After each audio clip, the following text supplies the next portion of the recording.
Merci pour Achas, la présidente, pour les organisateurs. Je les félicite pour vraiment ce genre d'organisation. Merci. Donc la thématique d'aujourd'hui, ça va être une thématique un peu particulière parce que la notion de banque de sperme dans un pays musulman, c'est un peu difficile à concevoir, mais normalement, actuellement, c'est adossé à des centres de fertilité. Tous les centres de procréation médicalement assistée ou de centres de fertilité, forcément, dans le cadre de leur activité, sont obligés de conserver les gamètes et les embryons des couples et des hommes qui souffrent d'infertilité. D'autant plus que la loi 47-14, qui a été rectifiée par la deuxième chambre en décembre 2019, a autorisé légalement aussi bien la conservation du sperme sans problème, qui existe depuis longtemps, mais aussi des ovules des jeunes femmes non mariées. C'est nouvelle dans notre constitution. Donc ça, il faut le savoir. On peut conserver aussi bien le sperme que les ovules de son plein gré sans avoir à demander à qui que ce soit l'autorisation. Il faut se présenter à un centre de fertilité et faire ça de suite. Donc je vais passer en revue un petit peu rapidement pour comprendre un peu le process, d'où peut venir le problème la spermatogénèse, bien sûr, un certain nombre de cellules spermatogoniales qui se multiplient et subissent des méioses, puis après subissent des différenciations, des maturations épididymères. Tous ces process peuvent aussi faire l'objet d'incidents et altérer le sperme. Si un épididymie est infecté, par exemple, ou si par exemple un testicule est irradié, ou que sais-je, ou des médicaments ganototoxiques qui bloquent les méioses, tout ça peut aboutir à un blocage de sperme. Alors il faudrait aussi, on peut anticiper par une conservation. Tout ça c'est un petit rappel anatomique, je ne vous apprends rien. Le testicule avec ses ramifications, l'épididie, le canal déférent bien entendu qui va tout ramasser à la fin. Donc, et sans oublier bien entendu le rétrocontrôle, sans oublier le rétrocontrôle hormonal. Il y a le rôle d'un FSH d'ALH qui stimule les sertoli et le Leydig après la production de testostérone intratesticulaire, bien sûr qui bloque un peu par rétroinhibition. Faites attention à la production, à l'androgénothérapie. Quand vous donnez de la testostérone, vous bloquez la GnRH et vous bloquez la spermatogénèse. Il faut faire très attention. Et par moment, on ne comprend pas d'où vient dans certains athlètes qui font de la musculation cette déficit de spermatogénèse alors qu'ils prennent des androgènes et ils ne vous l'avouent pas. Donc la testostérone intratesticulaire, la FSH aussi joue un rôle. Après c'est un peu de la physiologie, on va passer à tarder.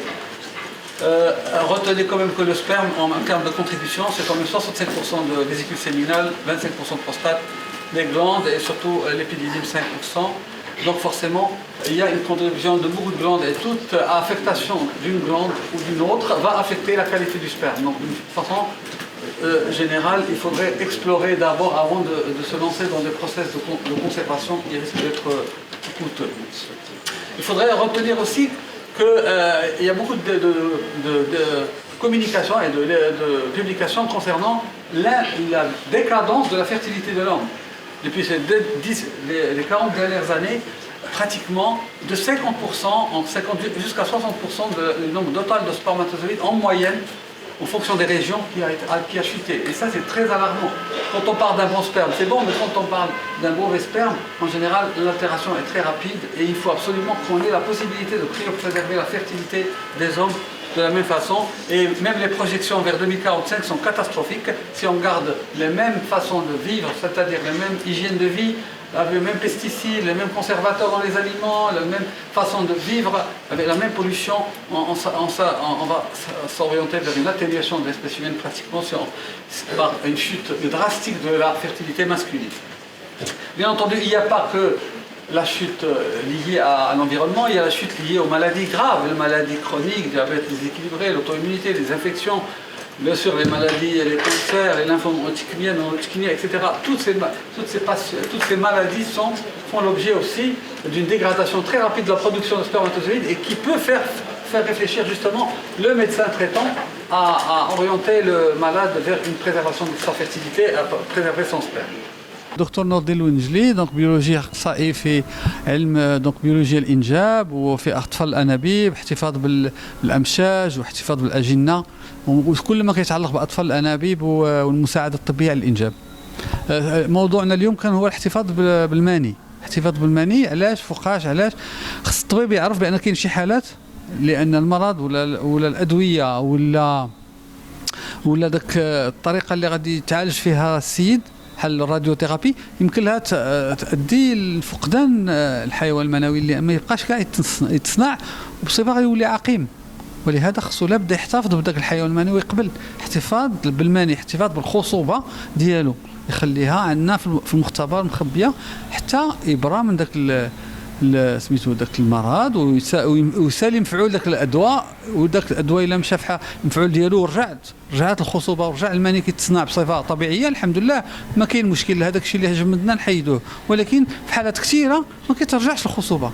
داك المفعول ديال الادويه على الخصيتين كيكون كبير، الخصيتين ما كيبقاوش يخدموا خصوصا في مرض الكونسير. ولهذا كيحتاجوا الا كان العلاج كيتم والسيد صغير عنده 30 عام وتعالج، علاش غادي ما يكونش عنده امل باش يكون عنده خصوبه؟ كنستخرجوا داك التجميد المني وكنستعملوه للخصوبه ديالو وكيتم النجاح ديال الخصوبه وعنده وليدات. واخا ما بقاش عنده صنع ديال الحيوان المنوي كيكون عنده الحمد لله داك جوج ولا ثلاثه الوليدات اللي تمناهم في الحياه ديالو. دونك هذا الحفاظ على الخصوبه عند الرجل في هذه الحالات ديال العلاجات الخطيره اللي كتؤدي للعقم خصها تعرف، خص الطبيب يقول يعلم المريض بان كاين هذا الخطر. لا بد واجب علينا احنا وخرج حتى في القانون خصنا نعلموه المريض. والمريض 50-70% ديال الحالات كيعمل الاحتفاظ على الخصوبه ديالو. هذا هو الفكره اللي طورنا.